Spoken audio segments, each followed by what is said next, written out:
Viewers, welcome to our channel. నేను మీ శ్వేత. ప్రస్తుతం మనతో పాటు స్టూడియోలో ఉన్నారు senior journalist, political analyst and director Immandi Ramarao గారు. నమస్తే సార్.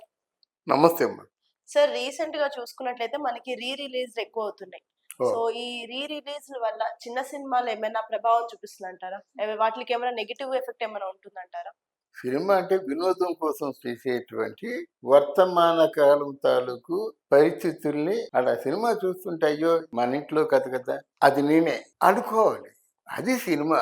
అంతకుముందు సినిమాలకి ఇప్పుడు సినిమాలకి ఏంటంటే అంతకుముందు సినిమా ఎవరికి వారు ఆ సినిమాలో చూసుకునేవారు.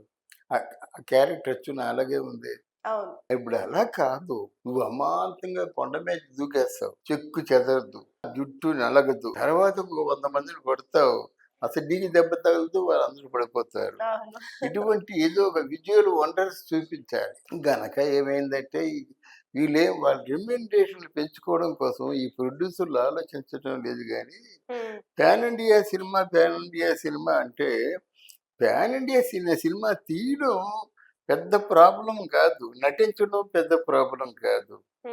దానికి పెట్టుబడి పాన్ ఇండియా సినిమా అని చెప్పి ఆర్టిస్టులు, డైరెక్టర్లు, లేకపోతే కెమెరామెన్, తదితర కొరియోగ్రాఫర్స్, వీరే కదా ఎక్కువ మ్యూజిక్ డైరెక్టర్లు. అంతకుముందు 10,000తో సినిమా మ్యూజిక్ అయిపోయేది. ఇప్పుడు పాటకు కోటి రూపాయలు ఖర్చు పెడుతున్నారు. అంటే ఈ పాన్ ఇండియా సినిమా వల్ల లాభపడే వాళ్ళు ఎవరంటే ఒక్కొక్క సూపర్ హీరో 100 కోట్లు చొప్పున లాభపడుతున్నారు. దీంట్లోనే ఎవరో బాగా 1000 కోట్లు వచ్చినా పర్వాలేదు, పోయినా పర్వాలేదు అనుకున్న వాళ్ళు, అంటే రాజమౌళి లాంటి వాళ్ళు కానీ, ఇంకెవరో సుకుమార్ లాంటి వాళ్ళు కానీ, కొద్ది మందికే ఇది పరిమితం. త్రివిక్రమ్ శ్రీనివాసు యాక్షన్ పార్ట్ చేయలేడు, కానీ సెంటిమెంట్లు, అత్తారింటి జారేది, అందులో సినిమా మన్నింటిలో కథే. అంటే పాన్ ఇండియా అన్నది ప్రతిష్టకు మాత్రమే. ఇటు లేకపోయినట్టయితే ఎఫర్ట్ అనేది మనం చెప్పలేం. అవును. రేపు పాన్ ఇండియా సినిమా అనుకొని దేవరా వస్తుంది, ఎవరైనా చెప్పగలరా? మన కొంతమంది జర్నలిస్టులు చెప్పేస్తారు. మనం జ్యోతిష్యులం కాదు కదమ్మా. మనకున్న అంచనాల మేరకు ఆ టీజర్ చూసిన మేరకు ఏదో కొంచెం బాగుంటే బాగుందని చెప్తాం, బాగాలేకపోతే బాగాలని చెప్తాం. కానీ రిజల్ట్లు చెప్పేలేం కదా. అది పెద్ద బాధ. చెప్పేస్తున్నారు ఇది ఎలా ఉంచండి. ఒక 100 మంది టెక్నీషియన్స్ 200 మంది అనుకోండి, 200 మంది చొప్పున సినిమాలు 6 సినిమాలు ఉన్నాయనుకోండి, 7 సినిమాలు ఉన్నాయనుకోండి. పాన్ ఇండియా సినిమా 7 సినిమాలు అంటే ఒక సినిమాకు ఒక 200 మెంబర్స్ అంటే 1400 మెంబర్స్ పనిచే పనిలో ఉంటారు. టాలీవుడ్ మీద ఆధారపడి సన్నకారు టెక్నీషియన్స్ కానీ, కెమెరామెన్లు, ఎడిటర్స్, వాళ్ళు వీళ్ళు అంతా ఉంటారు అన్నమాట. ఇప్పుడు పెద్ద సినిమాల్లో చేసేవాడు పొడి చేసిన కెమెరామెన్ కాదు. పెద్ద సినిమాకి, చిన్న సినిమాకి ఆ కెమెరామెన్లో పనిచేస్తారు కాబట్టి షో బిజినెస్. రెండోది ఏంటంటే మిగతా 35 లక్షల మందిలో 1400 మంది పోతే మిగతా వాళ్ళందరూ ఏమైపోతారమ్మా? ఆ సినిమా 2 సంవత్సరాలు వీళ్ళు బతికేస్తారు ఈ సినిమా మీద. మళ్ళీ మహేష్ బాబు సినిమా ఉంది, అందులో జాయిన్ అయిన టెక్నీషియన్స్ 3 ఏళ్ళు డోకాలి. మరి మిగతా టెక్నీషియన్స్ పనిచేయాలంటే సినిమాలు విరివిగా ఉండేవి కదా. అంతకుముందు 140 సినిమాలు ఒక సంవత్సరంలో ఎట్ ఏ టైము అన్ని కలిస్తే 140 సినిమాలు, 150 సినిమాలు, 200 సినిమాలు కూడా ఉండేవి. కృష్ణ లాంటి ఆర్టిస్టు 28 సినిమాల్లో యాక్ట్ చేశాడు. 28 సినిమాల్లో యాక్ట్ చేశాడంటే 20 సినిమాలు యాక్ట్ చేశాడంటే నెలకో సినిమా చొప్పున అయిపోయింది. నెలకి 30 సినిమా, ఒకటో సినిమా చొప్పున అయిపోయింది అన్నమాట. అంటే 12 నెలల్లో కృష్ణ గారు 28 సినిమాలు అంటే అర్థం చేసుకోండి. అలాగే ఇప్పుడు నాగేశ్వరరావు, శోభన్ బాబు, కృష్ణ అంటే నెలకి 30 సినిమాలకు 36 సినిమాలు అవుతాయి లాస్ట్కి. కానీ ఇక్కడ అలా కాదు కదా. శోభన్ బాబు ఒక 20 సినిమాలు, ఎన్టీ రామారావు ఒక 20 సినిమాలు, 17 సినిమాలు, 15 సినిమాలు, ఇలా అందరూ పుష్కలంగా ఉండేవారు అన్నమాట. చిన్నారు కూడా అన్ని సినిమాలు చేసేవారు, అందరికీ పని ఉండేది.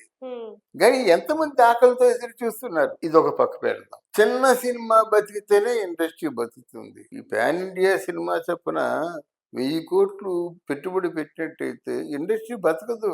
ఆ డైరెక్టరు, ఆ హీరో వాళ్ళే బతుకుతారు. 100 కోట్లు రీచ్ అయిందంటే ఎంత కష్టమైన పని. ఈ 100 కోట్లు రావాలంటే ఎన్నాళ్ళు ఆడాలి. చిన్న సినిమా ఎప్పుడైతే బతకలేదో ఇండస్ట్రీ కూడా బతకదు. అది మనం త్వరలో చూడబోతుంది ఏంటంటే అందరూ ఎంతో ఆస్తని 1000 కోట్లు 2000 కోట్లు ఇవి మాకు డబ్బులా ఏంటి, అది ఒకవేళ సినిమా పట్టమంటే మొత్తం ఇండస్ట్రీ డామ్ అనిపోద్ది అన్నమాట. అవును. ఎందుకు డామ్ అంటో తెలుసా, ఫైనాన్షియర్స్ ఒక్కడెవడు 100 కోట్లు 200 కోట్లు ఇవ్వరు. ఫైనాన్షియర్స్ విధానం ఎలా ఉంటుందంటే వాళ్ళని ప్రిన్సిపాల్స్ అంటారు. 10 మంది ప్రిన్సిపాల్స్ గా కలిస్తే ఒక్కొక్కరు 200 కోట్లు పెట్టుకున్నట్టయితే 2000 కోట్ల రూపాయలు అక్కడ పెట్టాలన్నమాట. ఆ ప్రిన్సిపాల్ ఏంటంటే ఒకటి చేయడం ఒకటి దగ్గర డబ్బు ఉండదు. ఇంతమంది సిండికేట్ గా ఫార్మ్ అయ్యి ఆ సినిమా పట్ల ఎట్లాంటి జాగ్రత్తలు తీసుకొని ఫండింగ్ ఇస్తారు. అది వస్తే పర్వాలేదు, లేకపోతే వాళ్ళ ఆస్తులు అమ్ముకొని వీళ్ళ ఆస్తులు ఎవరైతే ఫైనాన్స్ చేశారో అవును. అంతటి ప్రమాదానికి ఇప్పుడు ఎందుకు, ఫర్ ఎగ్జాంపుల్ ఆచార్య సినిమా వచ్చింది అనుకో అమ్మ, దాని డబ్బు 400 కోట్లు ఎంతో ఖర్చు పెట్టారు, మొత్తం పోయింది. అది డైరెక్టర్ది పోయింది, హీరోది పోయింది. అందువల్ల మనకు మంచి కంటే చెడు జరిగే అవకాశాలు ఎక్కువ ఉన్నాయి కనుక హ్మ్. ఫిల్మ్ ఇండస్ట్రీలో మంచి మార్పు రావాలి, మంచి కథా చిత్రాలు కావాలి. కథ లేని సినిమా జీవం లేని మనిషి లాంటిది. కథ ఉంటేనే సజీవంగా కనిపిస్తుంది అన్నమాట. లీనమైపోతాం కథలో. అవును. కథ లేకపోతే ఏదో వీడుతుంది ఏదో వెళ్తుంది అనుకుంటారు అన్నమాట.